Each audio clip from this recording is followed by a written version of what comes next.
বলো বাবা, তুমি আমার কোন মেয়েকে বিয়ে করে ঘর জামাই থাকবে? বড় মেয়ে মোহিনী লেখাপড়া জানে না, কিন্তু ঘরের সব কাজ জানে। আর ছোট মেয়ে লিজা শিক্ষিত, সরকারি চাকরি করে। আচ্ছা তোমরা দুজন আমার জন্য একটু খাবার জল আনো তো। আমি তোমার জন্য রূপোর কলসিতে জল এনেছি প্রিয়। আমি তোমার জন্য মাটির কলসিতে জল এনেছি না।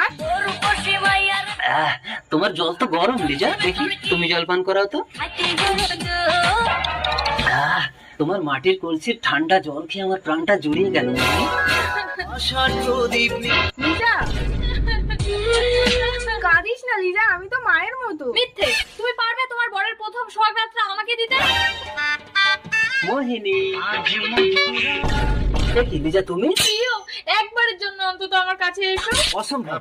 প্রিয়, মা তুই এ কি করলি? তুমি লিজাকে বিয়ে করে নিও না। এবার তুমি আমাকে বিয়ে করো প্রিয়।